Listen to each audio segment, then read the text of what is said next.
Well, hello everybody, and welcome back to the Hilltop Pillbox here in Abbotsford, British Columbia, Canada.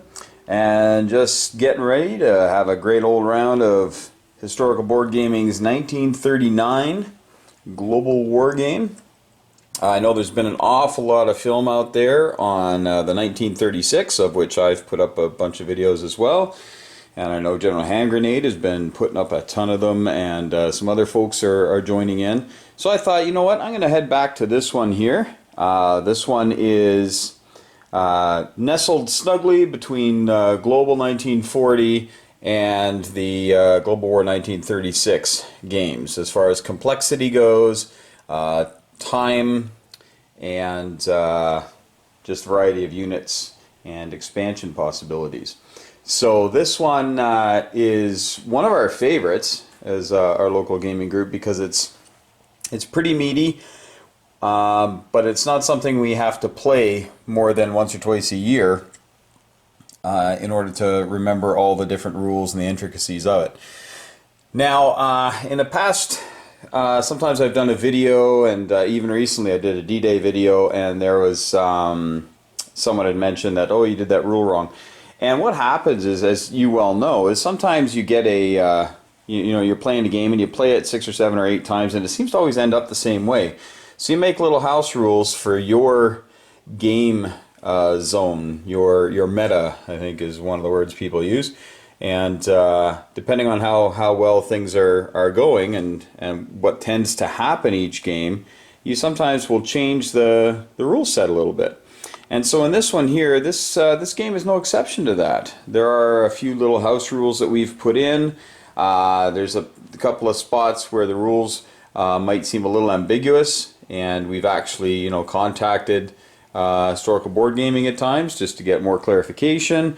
But for the most part, this game plays very, very well, very seamlessly. But for those of you who know nothing about it, there are other videos on my channel, and there's a few others out there, not many though, not too many people have put many videos up about this game, so hopefully you can generate some more interest in it, and get some more copies sold there for the good people at Historical Board Gaming. So if yeah, if you're interested about this, hey, go ahead and pick it up. Now you're seeing the large map here. This is the 8 foot by 4 foot map my wife bought for me a couple of Christmases ago, but you can also get the smaller map, and it's a little bit less money. Obviously the territories are going to be a little smaller, but it's still an amazingly excellent game. And the smaller board map that they print is about the size of Global 1940, give or take an inch each way. Quick note about some of these neutrals. The neutrals are set up a little differently than they are in some of the other games. All you see here is the out of box, by the way. Everything's out of box, but Turkey's got a few guys. Spain is actually pretty loaded up because, well, they just had their Spanish Civil War, and the nationalists got ousted, and not ousted. Yeah, nationalists got ousted. The Republicans are in there now, and so they have a big military. And then we have Sweden up there, which is always loves their neutrality. And there are rules though that if certain things happen, these will typically go pro-axis. The Swedes will go pro-axis of certain things. Spanish will go pro-axis, but the Turks here actually, with a little bit of a change of heart from World War I, I guess, decided to go pro-Allied. So there's a chance that they'll actually go pro-Allied, which can really hamper Germany's drive. So sometimes they just invade Turkey just to be done with it. Now you look at some of these other ones, they're actually worth something, right? And there's nothing on them. And so what we like to do is, depending on the game, if we have a lot of time, we'll actually populate these a little bit more. This single guy in Mozambique, he's actually supposed to be there, and you got 3 guys out here in Portugal, and Portugal's also worth $1, so it's worth it to you know, to defend. It's not just worth nothing. Like some of these in the middle here, they're worth nothing but real, just territory. So what we do is we like to populate these, and if you're familiar with some of the other games where you attack neutral territories, like in 1914, Axis and Allies, territory is worth 2. You put on 3 infantry and an artillery and such. And so we do similar things here, depending on the amount of time. But if we have a lot of time, we populate them pretty substantially. But they are their own country. It's not like some other Axis and Allies versions where if you attack strict neutrals, then all the other ones, turn against you and they all join the other side. This is very much just a nation by nation or a colony by colony basis.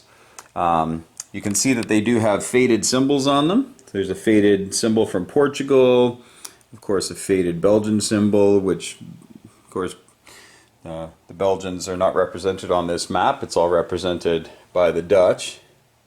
If you ain't Dutch, you ain't much. There you go. And so the colonies are not going to be protected by a ton of stuff. We usually just put in a couple of men, just so that somebody can't just simply walk in and take it. All right.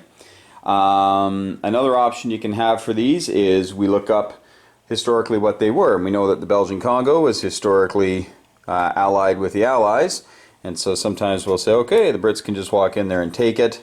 That tends to really start to tilt the balance in favor of the Allies, though, because there's not a lot down here that Germany and Italy can do, mainly because of Germany's poor performance in World War I. They lost all their major colonies down here.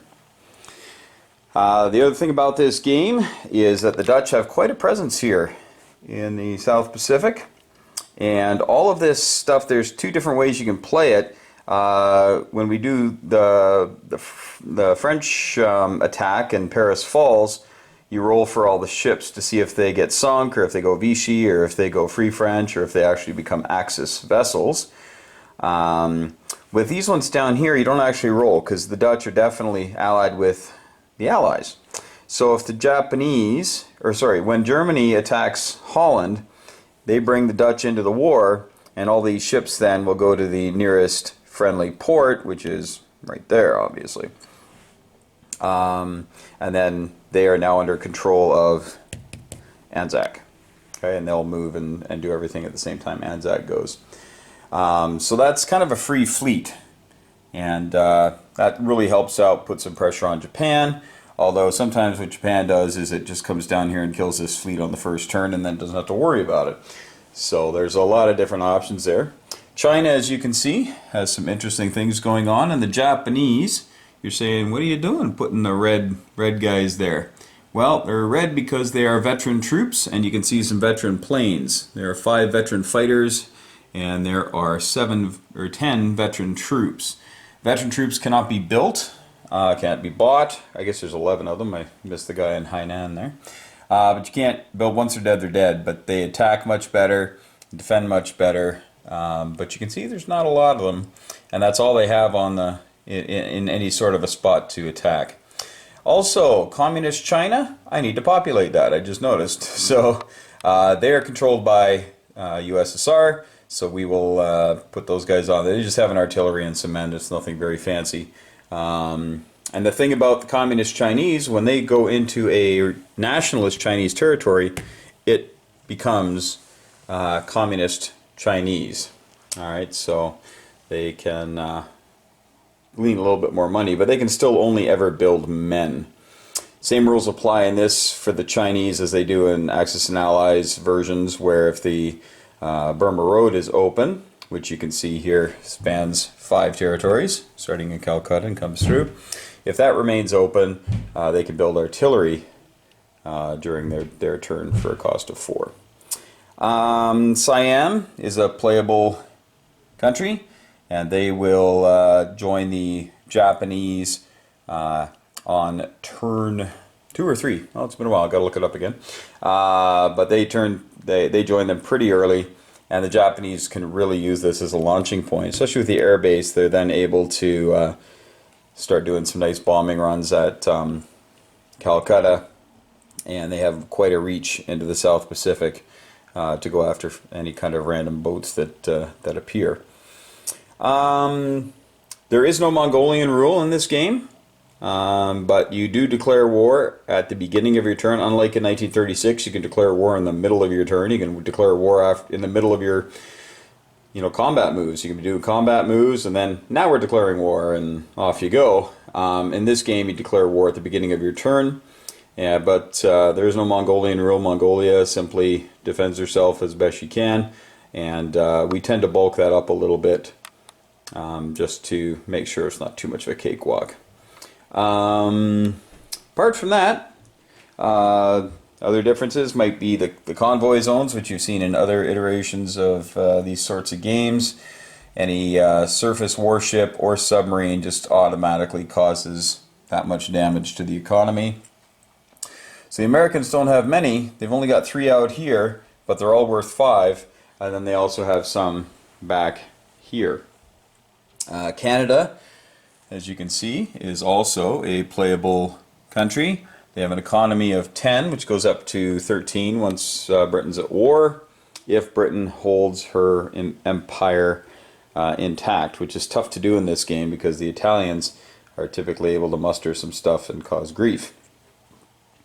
Also, the South Africans are a playable empire, but they only have $3 and they don't go up anymore. Any future money they get just goes to UK Europe.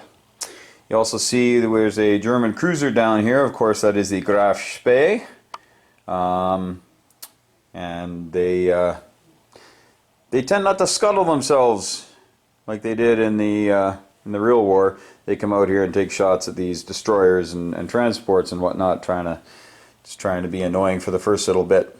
Because if you leave this guy sitting here, it's a really wasted opportunity, because then these boats are just all going to get together and then come sink them. So if he can come here, and then he can come here and get rid of that on turn 1. And you're saying, well, how can he come there and fight, and how can he go there? Well, of course, in 1939, the Germans get a second impulse, which means on their first round, they're going to do everything we normally do on a round.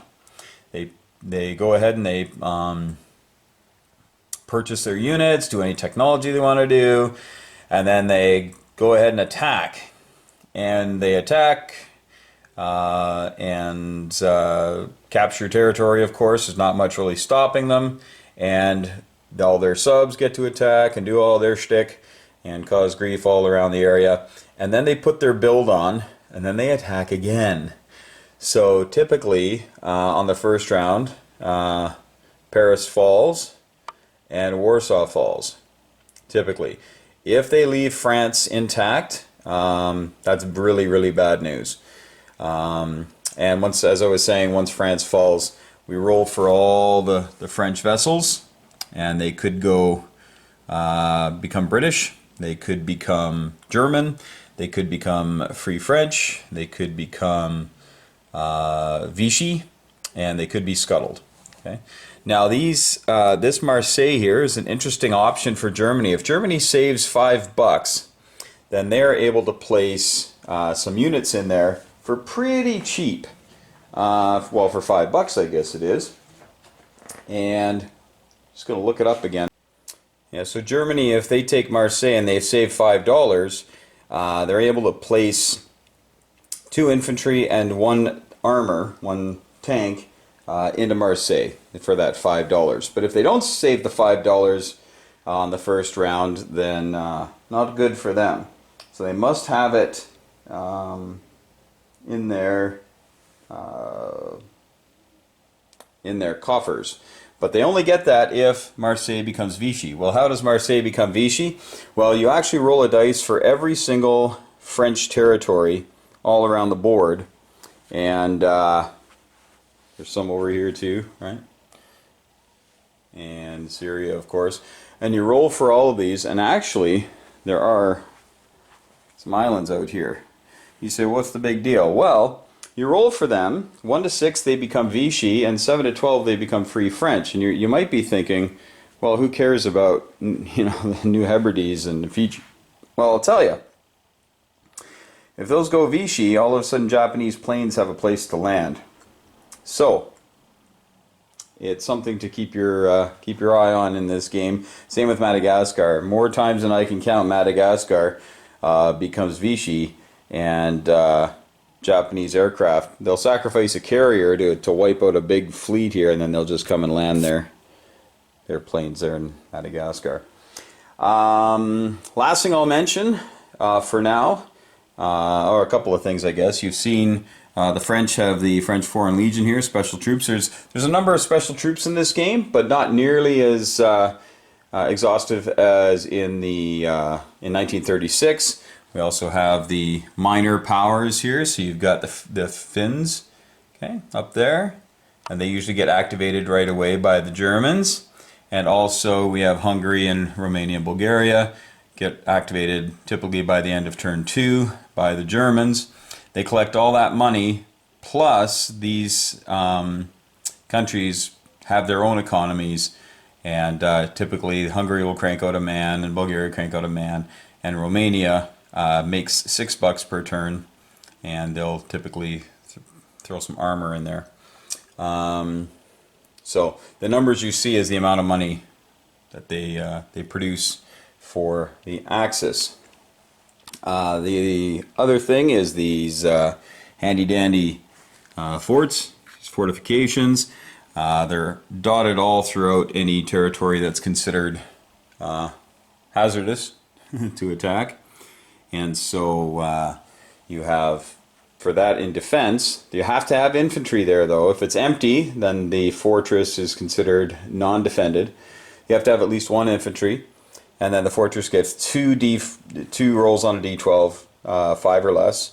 And also every infantry, up to 10 infantry per fort, will get to roll at a defensive 5 instead of defensive 4. So it's a 25% increase in the defense capabilities of 10 infantry on the first round of combat. And you can build up to 2 forts in each zone.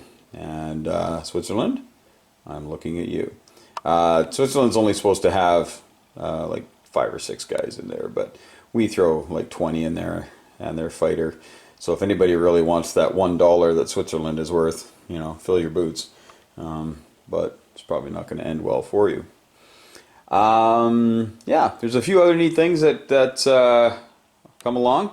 I guess I'll tell you a couple more.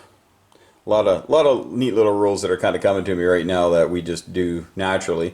One is that if London is taken, so if Sea Lion is pulled off and London falls, they now just move their capital typically to Ottawa, go there out in Canada, out in the sunny Canada, or you can move it to South Africa, and you'll have it down here in Johannesburg, and that will be your capital, and you continue to fight the war. Also, Russia, if Moscow falls, they can move their capital, and typically they move it over here to Novosibirsk because they've got a major factory there. And as you can see, they got quite the force here. And I really like this about this game, is that when Doug and Will and the boys down in HBG put this up, they're showing here the ability of the Russians to prosecute the war early on. They had a ton of stuff, but now you get to decide which way you're going to send it, and it can get either way in about the same amount of time. They can get out to the east here in about 3 turns, and they can get to the west in about 3 turns, 2 turns if they take a real shortcut with the tanks, but they can really have an impact on the Japanese war. And here they can come over here and have real impact on the Germans. So depending on what Germany does, Germany is the one that sets the tone. So if Germany is tooling up for Sea Lion, the Russians might be able to go put a lot of pressure on Japan with the, that's a goodly amount of troops. That's 6 troops, some artillery, and 5 tanks. So they can do some trouble. Or 4 tanks, pardon me. All right. That's pretty much it. If you do invade a neutral, like Denmark is definitely falls and Norway falls, then you roll for the ships, and they again can go German, British, or get scuttled. And they typically get scuttled, but every now and again somebody ends up with a free battleship or free sub or destroyer or something. Alright, I think that's pretty much all I need to mention for now. And we're going to get going with our first round. And we'll stop after the Germans' first attack. And they've put their build on, and then we'll do their second impulse. Alright, see you in a bit. Alright, just before we get going, we're going to show you the financial setup of the game to start with. And you see South Africa and China there, Canada and Anzac. You got France, which obviously is going to disappear. And we got FEC, Germany, Italy, Great Britain, and Japan. Now you're saying a couple of things. Why is Germany so low? Well, if we look here, we see that Germany's production is actually not very impressive. But you can see they start with 52 bucks, so they get to build a lot of stuff. And they're going to take over quite a bit of stuff and have some really good bonuses. They got some good NOs here that they're going to get. I won't bother going over them with you, but there you go. And they're gonna bounce up pretty quick. Don't you worry about the Krauts. They're gonna have lots of cash pretty soon. And you'll also notice that America and the USSR are not even on the board, because what you do with them is every turn you roll 2 D12s, and that's how much money they get. Now they do start with some money. The Russians, they start with 15 bucks, and the Americans, they start with a whopping 20. Now you see the production is 80. Not exactly true. It would be that if Japan attacks in the first round and brings them into the war. But America also rolls, but they also get bonuses to their rolls. So, for instance, when Japan attacks the UK, that adds 25 to the American. And once America's trying to get to $80 on their rolls, so they're going to roll 2 dice and add any bonuses. And when they get to 80, they're in the war. Typically, they're allowed to attack on turn 4. That's about when everything goes their way. But if Japan plays nice and just crushes China and maybe heads for Moscow, I've seen that, then America just plods along. Eventually they will have enough money, though, to declare war. They got to get to 80 bucks, like I say. So, you know, a couple of good rolls, you roll 20 or 22 with those D12, and pretty soon you're going to be in the war. So when France is attacked, America goes up 5 bucks just instantly. So they actually start at 5 by the time their turn rolls around, and it could be more if Japan gets all uppity. You can also see that I've populated a little bit more stuff in Mongolia, added a couple of infantry there, and also we've populated you know, Medina and the Congo and Angola and these territories here, which tend not to get invaded or anything, but now if somebody feels like going in there, at least they got to fight something to do it. I also put in the communist Chinese, as you can see, and they're raring to go. Again, they can only ever buy men, even if they've got enough money to build artillery. They just don't have the know-how to do that at that time, much to the chagrin of Mao and his million-man army. So yeah, we're going to do the Germans' first attack here. So with their 52 bucks, they bought 4 tanks, and they bought 5 mechs. That's 40, and then, or sorry, I'm going to have to go back and redo the math there because I think I put extra chips on here. Just have 3 tanks, that's 18, and that's 38, and then 48, and they're saving 4. Had one too many tanks on there. Alright, but remember on their second build, or second impulse, pardon me, they can use these units. And there's a good chance they're going to be losing some subs here. So they want to get replacements. If Germany doesn't hold on to the Atlantic in this game, they will lose the game. It's not a foregone conclusion, but it's very tough for them to protect France and invade Russia if they don't have some U-boats out here doing their shtick. And U-boats are cheap, 5 bucks. And they attack at a 4 on a 12, D12. But if there's a wolf pack, which means 2 or more, they attack at a 5. So you tend to buy them in pairs. For 10 bucks, 2 things attacking at a 5, that's pretty good. Alright, we will let you know how that First impulse goes. And here we have the dead pile. All the stuff that died that first round. And you can see some neutrals in there. It's pretty nasty, but Germany had a fairly good round. A little bit of luck here for the lucky Canucks. They only sent the one sub up there, hoping to just kill the destroyer, and they missed. The destroyer sank the sub, and so Canada's got a couple of transports there with a destroyer, although they'd have very little to put on the transport now, but with $10 coming to them this round, they should do all right. And then we have the lone German U-boat there just waiting, and we got 5 U-boats right there, and the High Seas Fleet. The 2 shiny new U-boats are built right there. You can see that Reims has fallen, and Paris is now in trouble. These tanks here and the mechs right beside, they're the shiny new build, so they're ready to go. Poland put up some pretty stiff resistance. They've got, I think it was 6 hits with their infantry, a couple of artillery, and a fighter, and wiped out all of the German infantry that were coming in. Plus, they got into their mechs there, so that was pretty nasty for them. As you can see, the German, the Graf Spee, had a short sortie, came over here and attacked, got a hit, but one of the destroyers got a hit as well. So, but again, that's kind of what the cruiser is for. It's just to come over here and try to do some damage. Sometimes it wipes everything out and then sits right down here and costs the British $2 for the entire game. And sometimes what happens there happens. So the Danish fleet that got rolled for just got completely destroyed. Nobody got anything. Same with Norway, except a single coastal battleship that the British were able to pick up.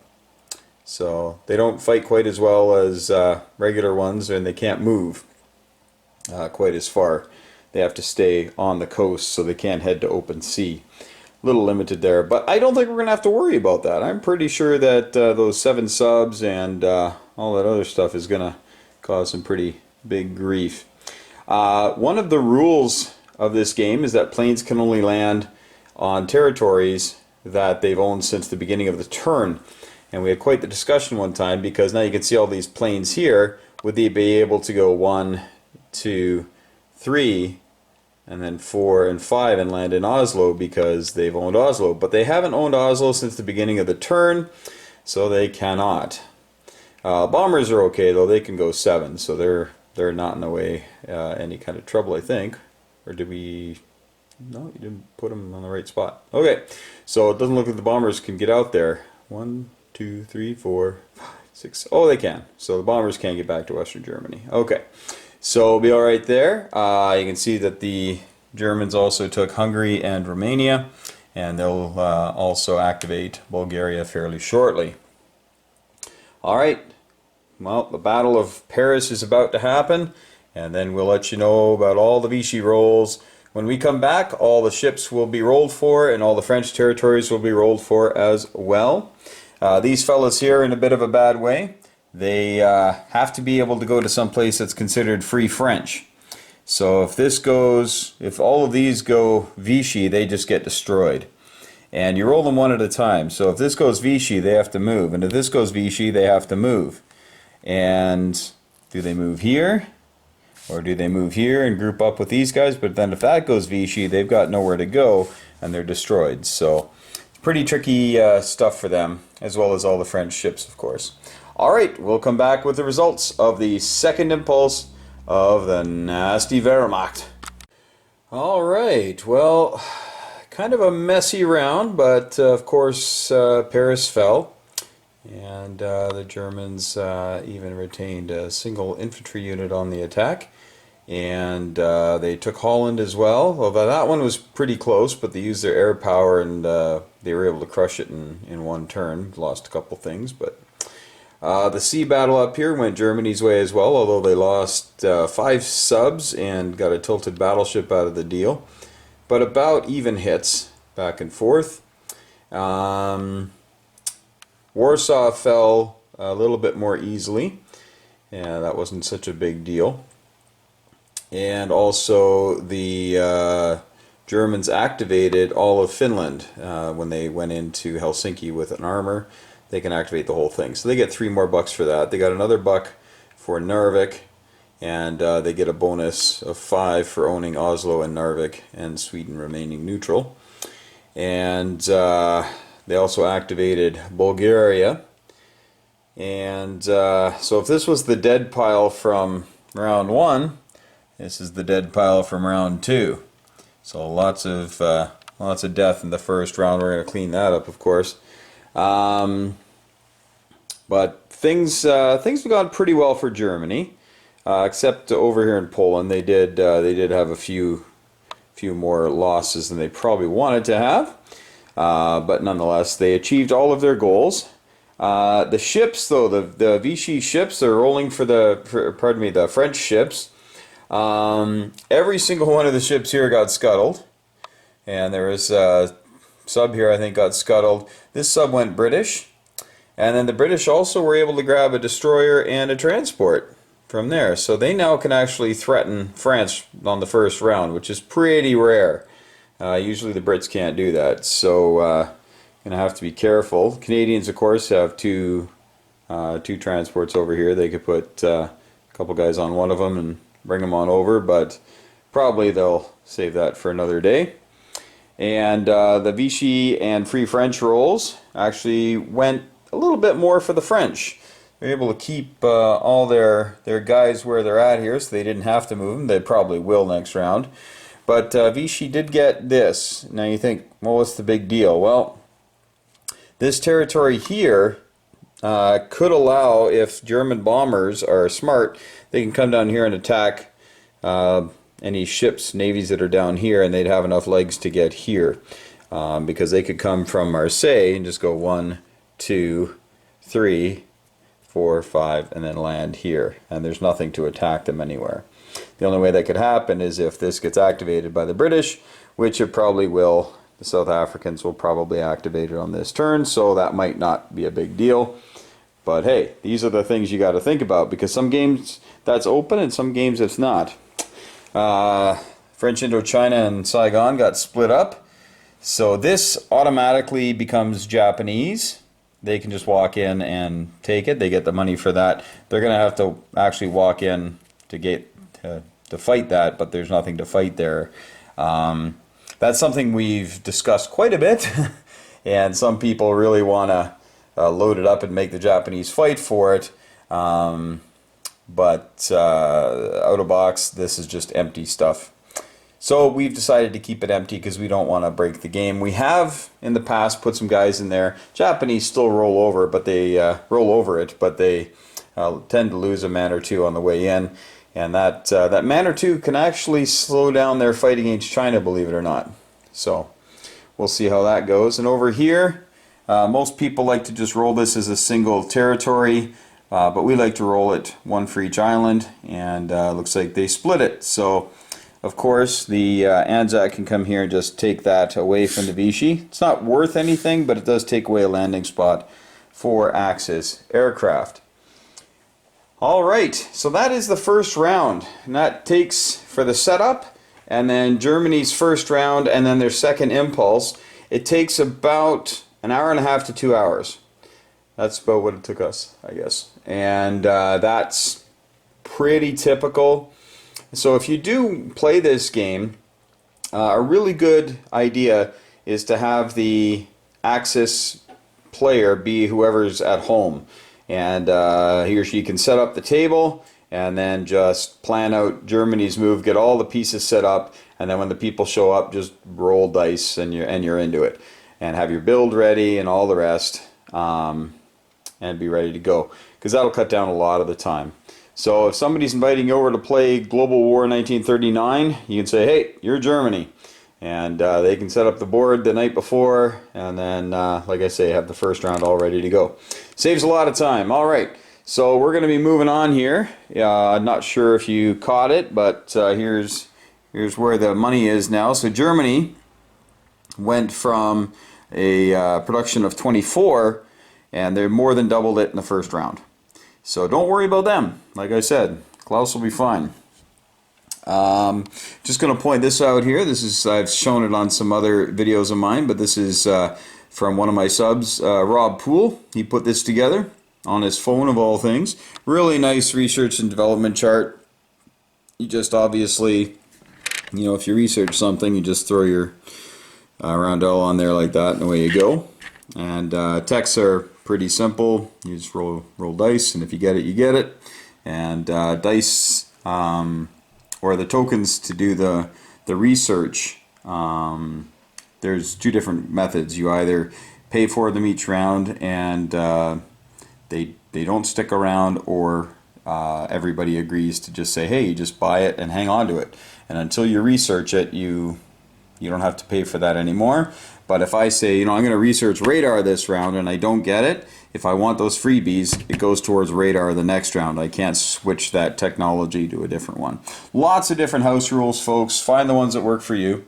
I got the coasters here from Historical Board Gaming, and we just set these up in the order of the gameplay. So Germany is done. We're on to Japan, Soviet Union, of course, and then the British Empire, which has everybody in it, and France also goes at the same time, and then America and China, and Italy rounds out the top. So if you take a close look at this, it goes Italy, Germany, Japan. So the Axis all attack, bang, bang, bang, which allows for great can opener moves from Italy for Germany.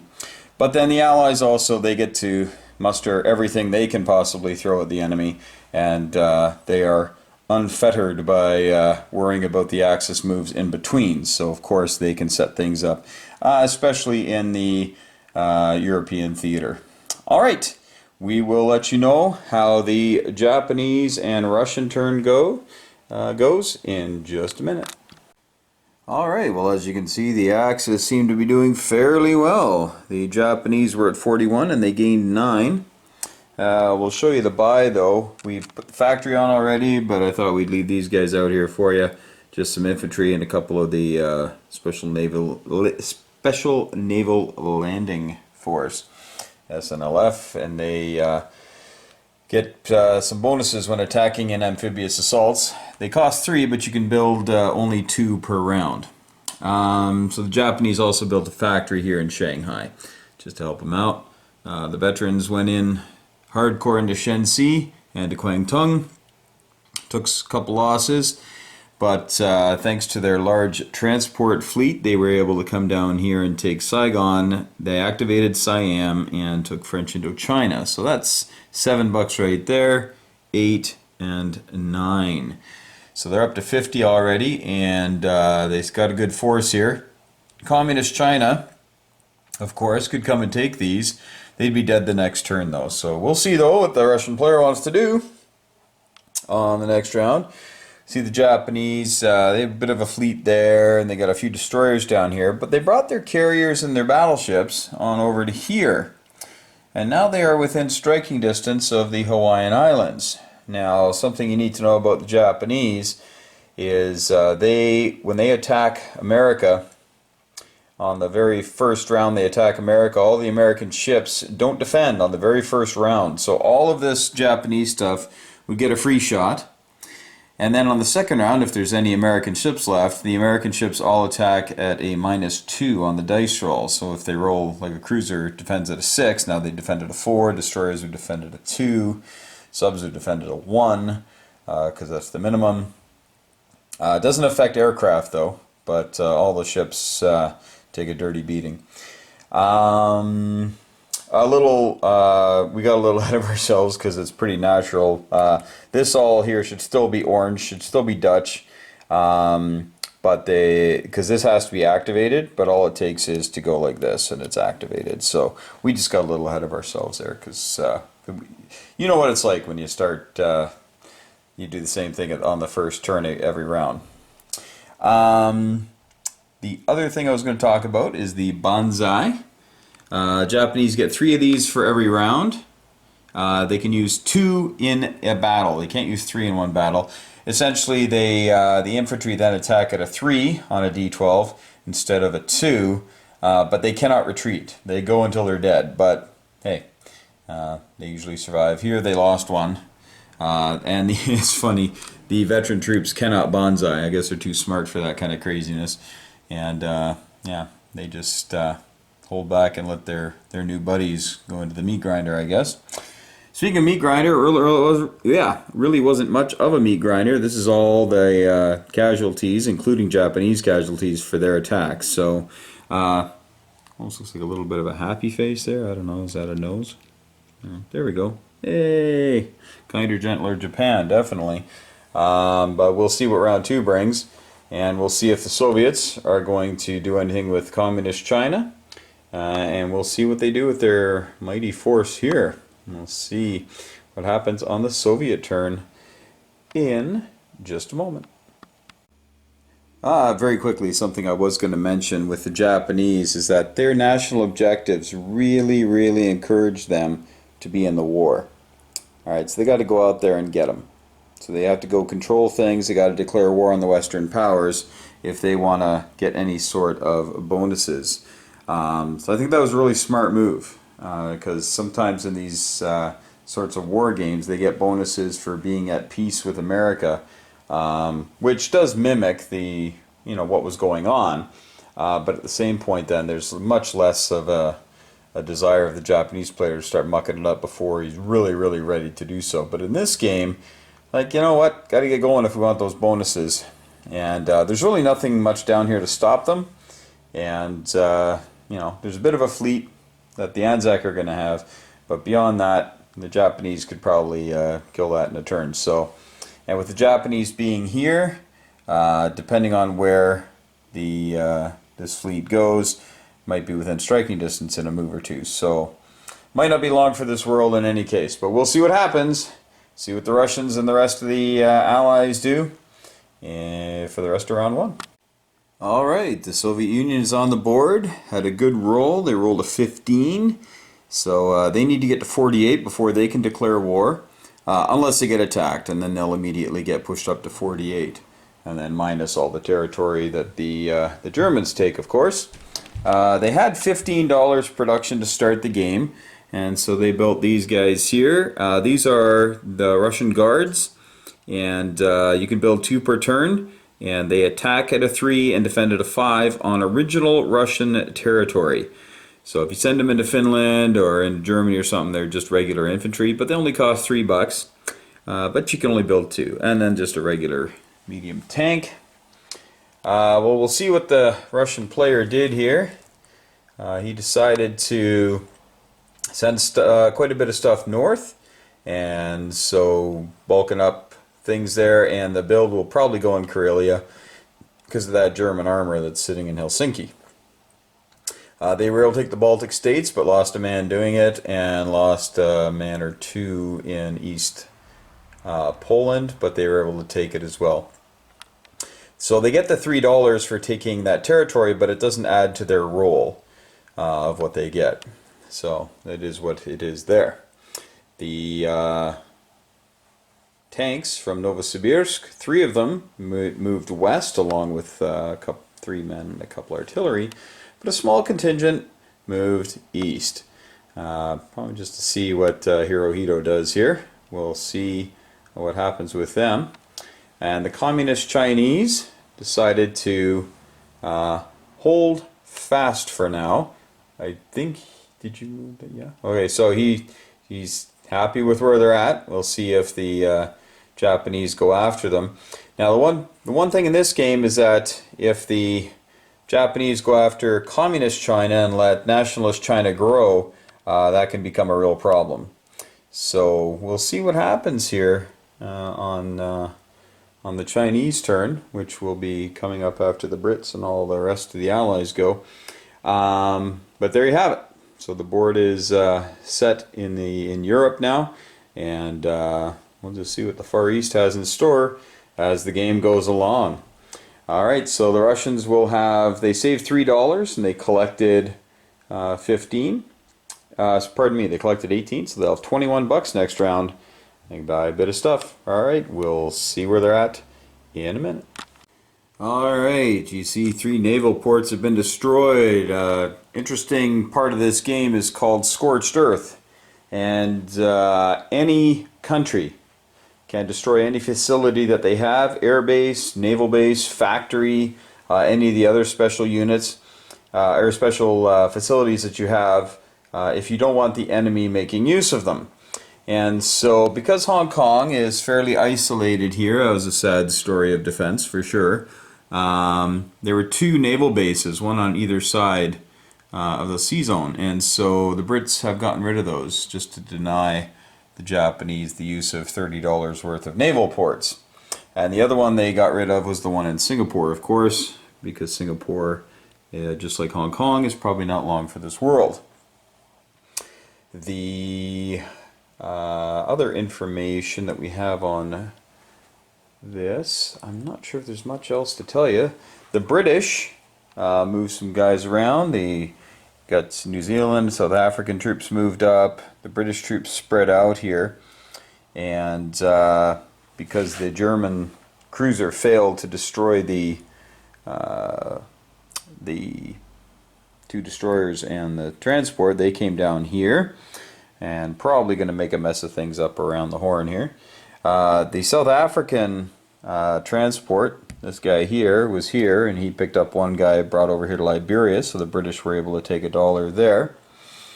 And the British also put up some blockers here. They took Greece, so they're going to need the cash, but they also put up a destroyer and a cruiser as a blocker, hoping to save these. Now you're saying, well, why the heck didn't they just take everything they had and do Taranto? Well, this is 1939, not 1940, so Italy and Britain have not yet declared war. So they couldn't even if they wanted to. And so the British then are basically just trying to hold on to some territory here until they can get rid of these guys and then turn towards Libya. So that's what they're doing there, I guess. And they got their destroyer from Gibraltar and just popped it up here into the middle. The Canadians, of course, sent the destroyer and the transport over here because, look, no more German fleet. So the British took all 5 fighters and the 2 bombers, and they brought them up here and shellacked that German fleet. Now, the 2 bombers, you may have noticed, weren't there in the setup, but they're there now. Yes, they're supposed to be there. We forgot to put them on. But the German player said he would have done that big attack anyway, so there you have it. So the German high seas fleet is no more. It is gone, and there are no subs in the Atlantic, which is actually a $5 NO for the Brits. So they're going to make an extra $5 cash this round. And of course, now they can sail their transports around with impunity. But I'm sure the Germans will sink some more money into U-boats, because if they don't, this game could be over much more quickly than they want. Oh, speaking of stuff getting bought, we got the Canadians getting a tank and an artillery. That's $10. That's all their money. The British, a couple of commandos. They can use them for amphibious assaults or airborne drops, and they're a +1 on those. Plus, they bought a factory, which is probably going to go in Cairo, and a couple destroyers because they didn't think they'd actually just grease the entire German high seas fleet, but they did, and so they'll probably be there to provide some support. South Africa only builds infantry, so that's what they get. And the people over in Calcutta, Far East Command, built 5 men and a transport, save $1, and Anzac built a fighter. So that's what the British have done, and that's pretty much all they could do. The French are going to be very reactionary on this one. Sometimes they take all the French Foreign Legion and pile them into one spot and just dare the Italians to attack, and so the Italians attack and kill all the French Foreign Legions. So the French have decided this turn to leave the guys a little spread out and just wait and see what happens. We already talked about the Greece activation, and that's pretty much it. So we will see what happens. The British do have an NO about hanging on to all of their original territories on the European side of the board, and you know they are doing it. But once Italy gets into the war, Alexandria and Lower Egypt and Upper Egypt tend to fall fairly quickly. But we'll see what happens with that shiny new factory in Cairo. And America and China, nationalist China, get their turn. And then Italy, of course. And as you can see in this game, Italy is fairly potent. And they've got a decent economy. Their economy right now is actually higher than Far East Command's. And it's only going to get larger for the first couple of rounds. Then we'll see what happens. Alright, update coming soon. Alright, well that's the death toll from the Italians campaign, but they did not get away really unscathed. You see they lost their subfleet there and a destroyer, but they were able to take out quite a bit of British stuff here, and yeah, they were pretty happy about how that all went. They took out the entire Greek fleet that was ostensibly British. But since they didn't take Greece, we actually changed out those green guys for British troops. But I'm sure Bulgaria and some German fighters are going to come down here, bombers, and take Greece next turn anyway. But hey, it was nice while it lasted. But that is the end of round one. The Italians just built a factory here in Tobruk, and it's fortified. So the Cairo-Tobruk dynamic is well and truly on. And we'll see who wins that struggle for North Africa. The French are pretty healthy here. Not much for an offensive punch. I mean, they attack at a 3 instead of a 2. But really, they can get taken out fairly easily. And they can't be built, can't be replaced. So, all right, well, there we go. So we have no German fleet in the North Sea, and I mean this happens quite often, but that extra battleship that the British got from Norway was pretty good, and the Germans got nothing. But the Germans continue to hold Norway because the British couldn't get over there in time, and the Germans have a pretty good thing going on here in Europe. Pretty strong. They've activated all the miners here. So next round, the miners are going to be cranking out their own stuff as well as helping out the Germans. Bit of a double dipping going on there. The Italians have got a decent force here, and with no real natural enemies on the continent, they can start to hammer away at the British interests in Africa, and we'll see if the Germans give the British something to think about up north. Over here, Calcutta, always weak. For the first bit. They also, their first 3 things that they build have to be infantry. So $9 every turn goes to infantry. That's just written right into the rules. After that, they can build 3 more units when it's a minor factory. So typically minor factories can only build 3 things, but Calcutta can build 3 infantry to start, and after that they can build other things. And the UK is able to donate some money down to Calcutta as well to help them out. So sometimes that happens. Not much, though. The Chinese, nationalist Chinese, decided to just bring everybody back. They built 4 men in Sichuan.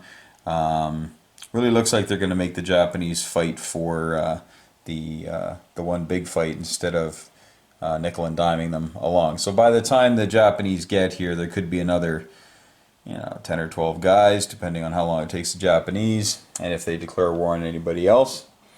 And these Money Islands are now free to be claimed, as Holland has been taken. So, as we know, the Anzac took Dutch New Guinea and stole the fleet. And yeah, there you have it. They sent out their subs here in a bit of a picket, I guess. But you can ignore subs, of course. But at least they're out there ready to cause grief if Japan gets a little punchy. And as we know, America has brought their whole fleet back into Californian waters there.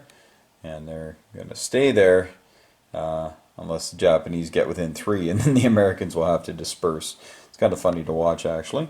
The American destroyer made a move here that if you forget to do, can cause you 10 kinds of grief later on. But moving the destroyer up to this zone essentially takes the Japanese one zone further away from Calcutta. So it can actually help quite a bit. So it's a nice little move to do. The Japanese, we may not have pointed this out, moved a sub down there. But beyond that, not much else going on. But fairly good first round, fairly typical. A few small surprises here and there. But the Italian fleet, if it can get together on its next turn, the Brits are going to be in a bad way. So the Brits have to attack, but they can't attack both of these, right? Can't attack this one and that one. They got to choose one and destroy it. And my money is on this because it's got 2 transports. But we'll see what happens, see what the Brit player decides to do, because the Italians are making $29 right now. So they can replace the transports pretty quickly. But the British have paratroopers now, commandos, that they can land perhaps in Norway, or maybe come down here to Gibraltar. We'll see.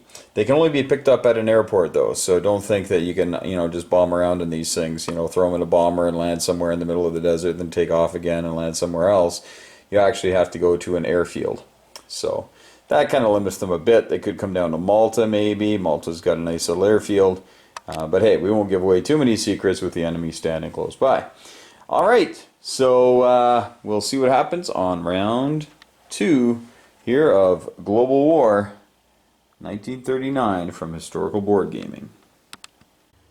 Alright, that was a pretty exciting first part of round 2. Lots of mayhem. We'll start up here in Europe, and the Germans came and took Marseille, got that extra $3 going. And also they attacked the remnants of the British fleet that was up here, up in the north. But they kind of took it on the chin. They lost everything but 2 bombers. So they lost 2 fighters and 2 tactical. They rebuilt a fighter this round. But the British did lose the rest of their fleet, and the British did scramble. They scrambled 3 fighters, so they lost 3 fighters. They lost a battleship, a cruiser, a destroyer, and then of course the subs that go along with it. But as you can see, Germany's Air Force is greatly depleted. It's pretty spent up there. Down south, it's another story. They still have a fairly healthy arm of the Luftwaffe. And the Germans did take Greece. Well, the Bulgarians did most of the work, or most of the dying anyway, but the Air Force helped out. And as you can see, all the minor allies are cranking out units now, and the Romanians make $6 a round. So they typically make an armor every turn just to help out the inevitable Axis push into the Soviet Union. Speaking of the Soviets, they built a bomber this round. Just possibly catch any lone units, and built a couple of guys up in the north there, up in Karelia, and they rolled a 13 for their economy, so now they're sitting at 28. That's not too bad. It's not, can't really complain about that. Plus they get the 3 bonus for having the Polish territories and the Baltic states. It's pretty much it for the European theater. Not much going on there, except for what I just mentioned. And then we have the Japanese here, who are going, how's it said now? Full send into China. Everybody's going west here. They have not declared war on anybody else, and so they came in here, and there were just 3 Chinese troops there, and they did nothing. They just died. So yeah, there's that could be an opportunity for China. I mean, they do have a lot of guys here. They could attack that stack of veteran troops, but the Japanese built 2 more factories on the mainland, one in Korea and one in Peking, and they still got a healthy transport fleet. Although there's nothing to transport right now, because the Japanese did something that no one really expected. They built a naval port in the Marshall Islands. Now you might be thinking, why in the world would they build a naval port in the Marshall Islands? Well, now America is 1, 2, 3 away. And so that nice big shiny fleet that the Americans have are well within range. So the Americans are going to have to move their fleet. Fortunately for the Americans, there are no transports here, so the Japanese can't actually invade the mainland. But as you know, they have a fairly devastating opening attack, where the American ships do not get to fire back on the first round, or no American units do, and then the American ships are -2 for the rest of the battle. So their defense is fairly anemic, and the Japanese tend to bring quite a bunch of stuff. So typically the American fleet has to disperse if it wants to live, because the Japanese have 3 sneak attacks when they open hostilities and with the West. And so if they choose to use that on America, America's got to move that fleet around, try to block the Japanese from doing too much damage. But that's pretty much it. The Soviets did move a few more items east here, moving stuff over, but they sent the bulk of their forces onwards towards the European theater. Alright, well, we'll see what happens after Britain and Italy and America and the rest of the Commonwealth take their turn here on round 2. Alright, a very frenetic ending to round 2 here.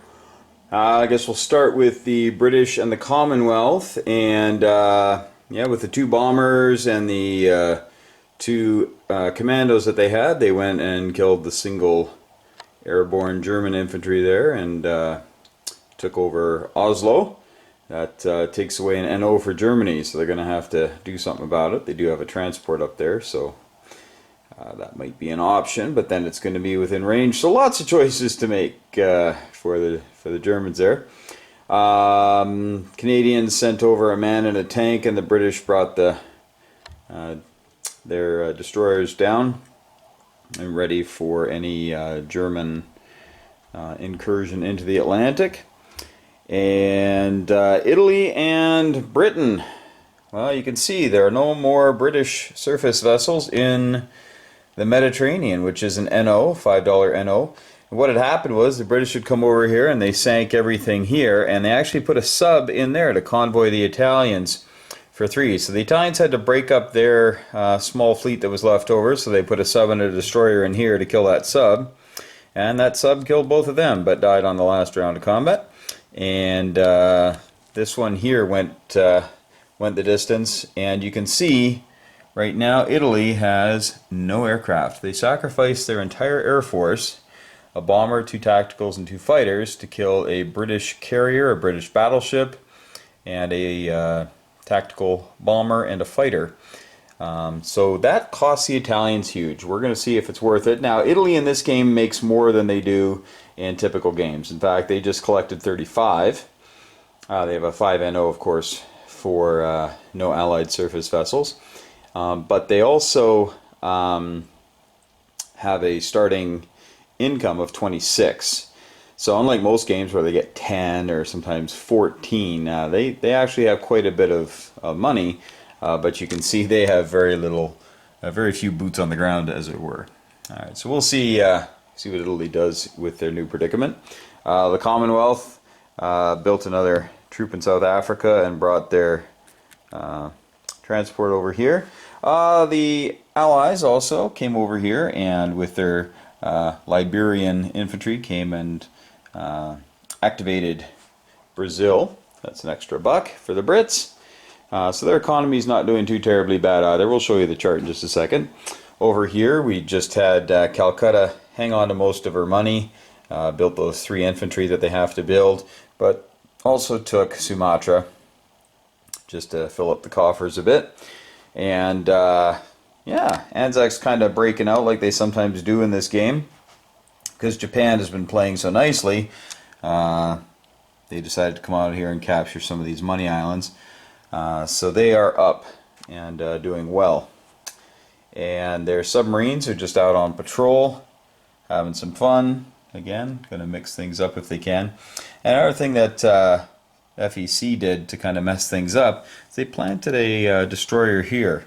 And in this game, unlike 1936 from historical board gaming, where you can declare war at any time. I mean, you can be here and then move here and then declare war, like right after that ship does a non-com or a combat move or whatever you want to call it. In this game, you declare war at the start of the turn. So if Japan did declare a war, all the ships that are here would have to stay there because you can't leave a combat zone, an active combat zone. So that's one way to hold those ships there. But I don't know if Japan will. They're obviously very focused here.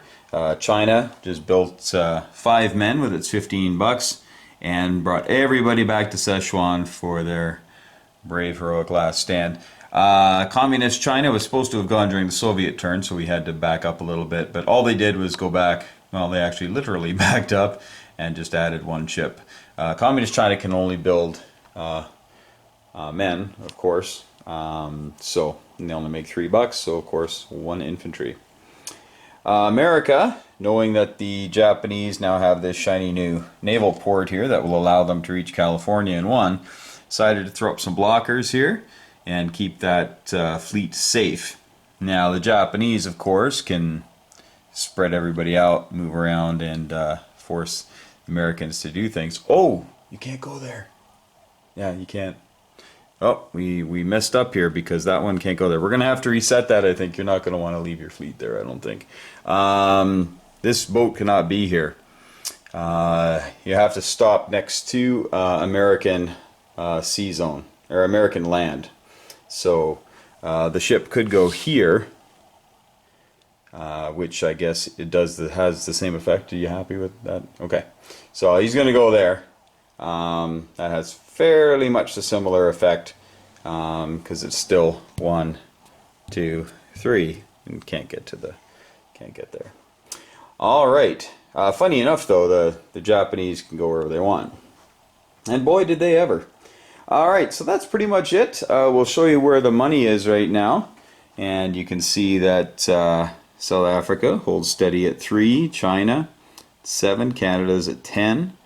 Anzac busting out, got 16, FEC at 27, Russians 28. Oh, America, still have to roll for your thing. Yeah, we've got to roll for America's economy here. So they're going to go up a little bit. Or did you? Oh, right, you got 10. You got 10, yeah, because he was at 26, now he's at 36. So, all right, and Japan and Germany, of course, are kings of the map all the time in this game for the first few rounds because nobody else is really ready for war, right? And it really shows in their economies. All right, well, we'll come back with round 3 and I'll let you know how things go in just a minute. One minor note, the French have decided to move their 2 troops here, the French Foreign Legion, over to here. So now they have all their troops within striking distance of Tripoli. All right, round 3 coming up. Okay, we actually decided to do the whole round because not an awful lot was happening, and then that kind of changed as the end of the round came along, but what can you do? So just on this side of the board, not a lot happening. The Germans put their U-boats out there. That doesn't stop the NO for UK though, of having no U-boats in the Atlantic. That Sea Zone 17 is not included in that in our house rules. We just say that that's not really fair because he can just stack up a bunch of fighters in here and then scramble to anything that comes over. We thought that really isn't part of the Atlantic, so we figured the Atlantic is open water. So Britain retains her 5-point bonus for that, and Britain also went and took the single point of Narvik using a couple more of the fellows. What do you call it? The commandos. There you go. And Germany, on the other hand, brought a couple of guys up through right into there. You can see they're right in there with the Finnish destroyer and the Russian destroyer as well. And since they're not at war, they can just sit there, no problem. The Germans rebuilt the Luftwaffe up here and brought a few planes up there, and also took Yugoslavia and with some help from the Bulgarians and the Hungarians, a lot of them died on the way through. And yeah, but that was, I guess, part of the plan of the Germans was to let all their minor allies help out and die. So then they landed their bombers in Warsaw here, which signals that there could be something happening. The Germans also have all their forces up right against there. Now the Germans also have, it's essentially called a sneak attack on the first round versus Russia. They choose one territory to attack, and that territory is -1 on all of the defense rolls and +1 for all the German troops.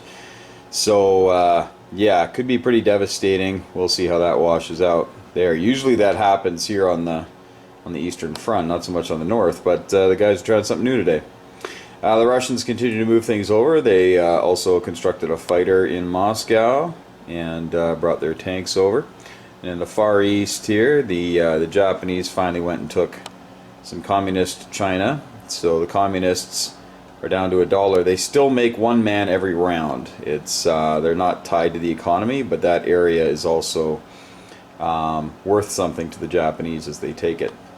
Russians brought everybody over here to Vladivostok, of course, which is fortified.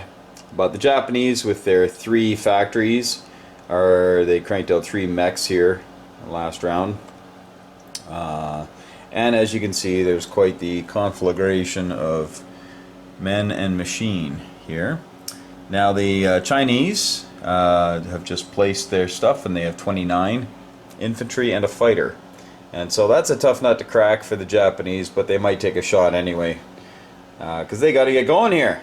Japan is not at war with anybody yet, except for the Chinese. So they can't win unless they get moving. So down here in the Money Islands, as they're called, there are a lot of money going to Anzac and Far East Command, and also the Anzacian, if that's a word.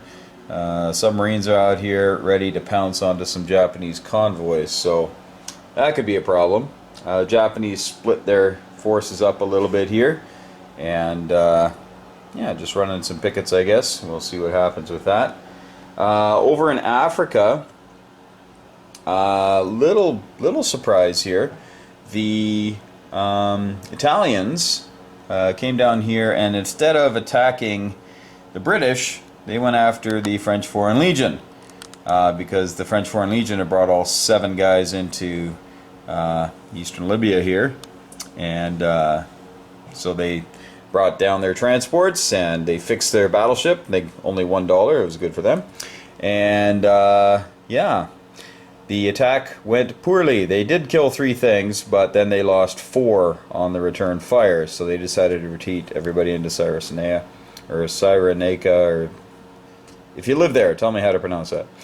And they've kind of circled the wagons a little bit here, and they built some stuff that they're going to be shuttling back and forth, of course.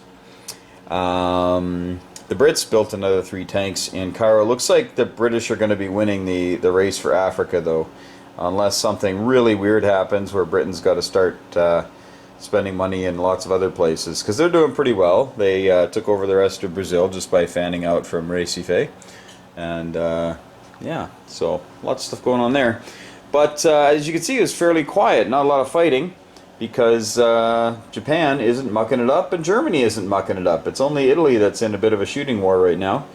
Now, Japan also has a little bit of a problem here. When it came up around here, it tried to get within range of the Americans, and it went to this sea zone here, and probably should have gone here, but that might have saved the American fleet. So if the American fleet remains intact, they're going to be all right. Another key thing that happened was the Russians and Americans both rolled 21 on their economic rise, and so the Soviets ended up at a position where they could declare war. They did not declare war, because that would have lost them a bunch of money. Well, not a bunch, but some money. And this way the Germans will be declaring war at the beginning of next turn, no doubt. There's no sense waiting another round because now Russia is making a ton of money. And America still needs to get to $82, and they are now at 57, as you can see, tied with Japan, and no bonuses for the Americans until they're at war. All right, well, we'll see what happens on turn 4. I think the shooting war is about to begin. Slight addendum to one of my comments about the Russians could have declared war. You can't declare war till the start of your turn, and they didn't have their economy up until the end of the turn, so they couldn't have declared war anyway. Just thought I'd clarify that. Alright, see you in a minute. And with all the hustle and the bustle, we forgot the rule that American ships have to stop next to American seaboard zone. So we're going to let the American player reset this, and we'll tell you what the update is.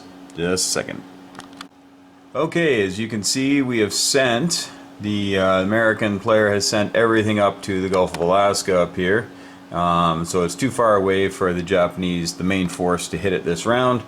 So it should be safe, but these 3 destroyers might die a horrible death, but what can you do? Okay, back to the game. Hey, just a little snapshot of the aftermath of that massive battle in China, and you'll see some aircraft, even some veteran aircraft and veteran troops. Well, why is that? Well, because China rolled the blazes out of those dice, and Japan did win, but you can see just with 1 veteran troop left. Now, Nationalist China has nothing left in here, and they have $10 to spend next round, so they could plop 3 guys down. But you can see that Japan hasn't even put on her build yet, and still has sizable land forces here. Didn't want to attack the communists this round. Thought that might be a little dicey, so they're going to wait a turn, get some more guys up there. But that could be one of those Pyrrhic or Pyrrhic victories, you know, where if we have any more victories like that, we're going to lose the war. So we'll see what Japan does. They got to put on their builds and whatnot. It'll probably look better once you put your builds on, but that was nasty.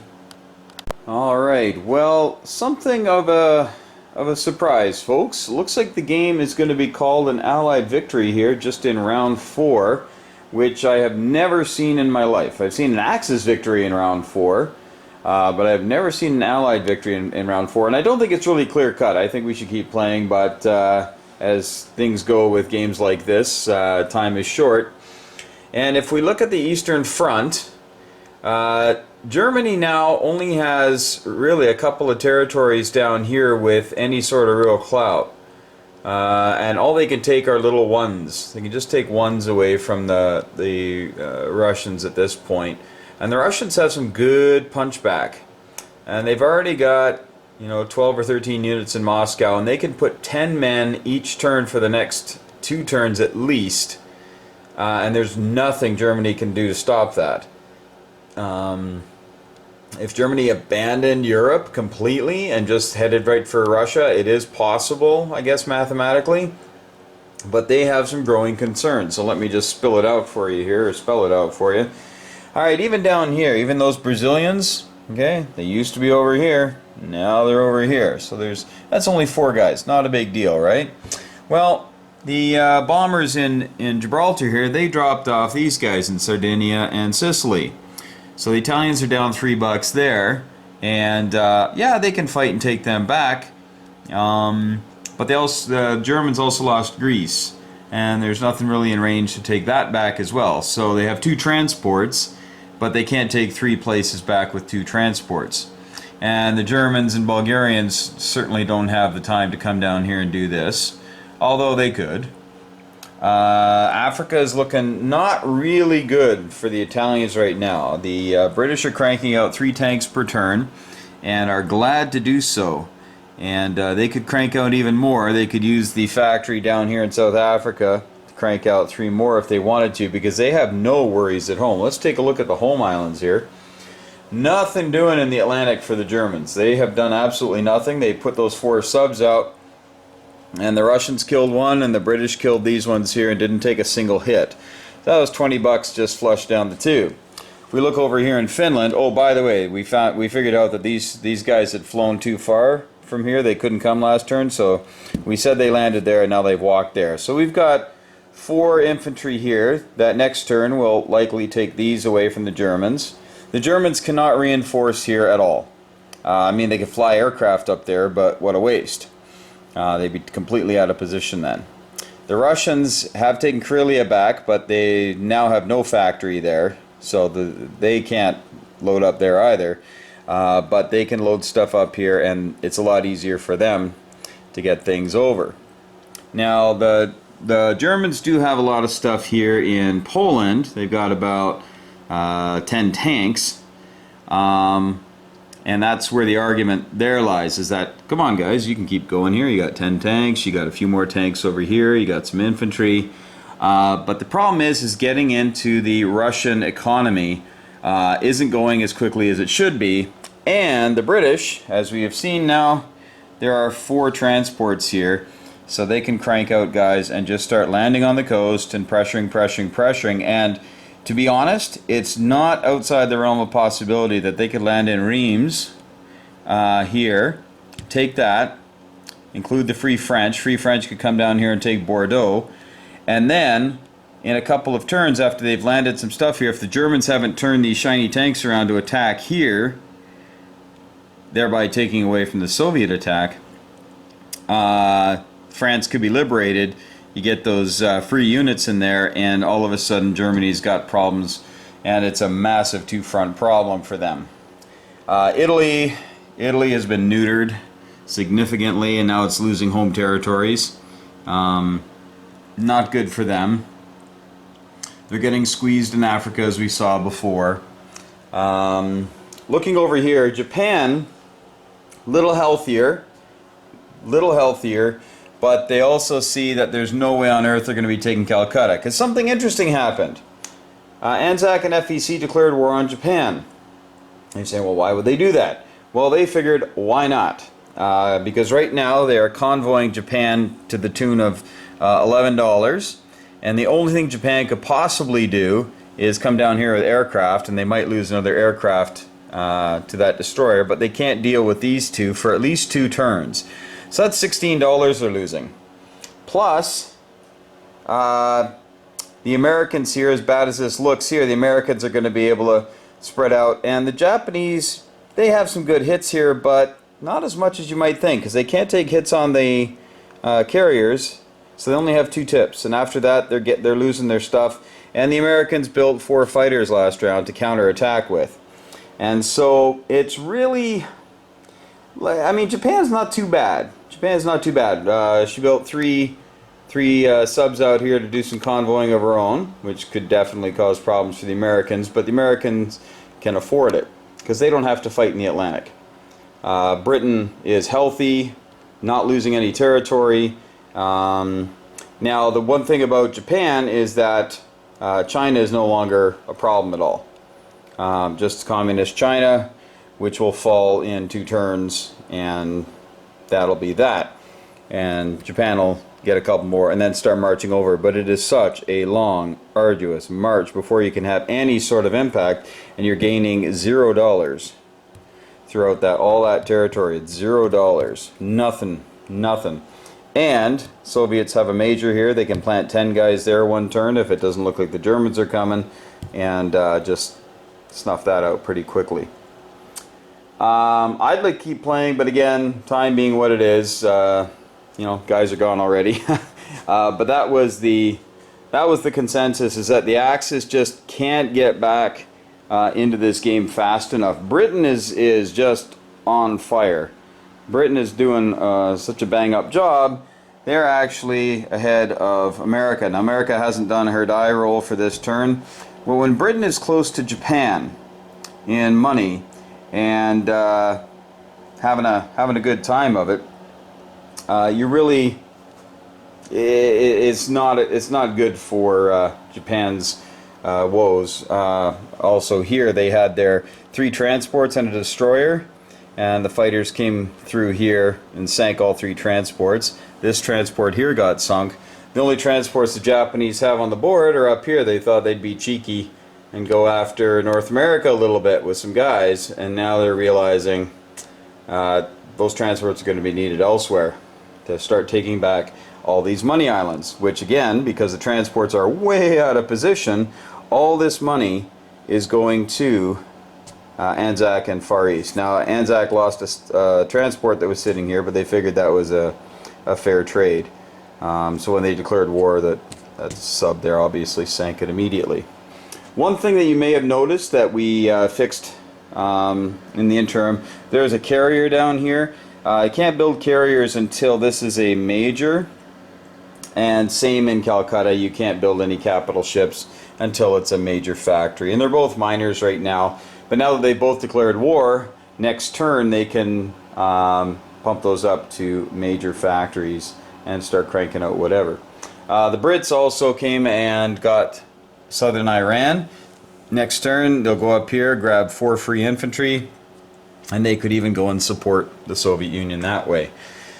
So things really, they do look bad for the Axis. I don't think it's a done deal. I think Japan spent too much time, money, and energy on China, and I don't think they should have made that big attack in Sichuan. They lost way too much stuff. The Chinese rolled the blazes out of those dice though, and killed 20-some Japanese and all those veteran troops. So it was costly. Lots of aircraft died, and so Japan's having to spend a lot of money on getting the aircraft back, and can't afford to build ships, which they're going to desperately need here soon. But anyway, thank you so much for watching. Hope to be able to do something over the holidays here, but I'm pretty slammed for time these days. Got some other big projects on the go, and we'll have to we'll get you updated on that someday as well. All right, well, thanks so much for watching. Take care, hug your loved ones, enjoy the Christmas holidays or whatever you happen to celebrate at this time of the year. You know, a lot of people are off, and with family and friends, it's so important to make those connections and keep those connections healthy. All right, so you folks take care, hug your loved ones, have a great time with your friends, and may those dice be with you.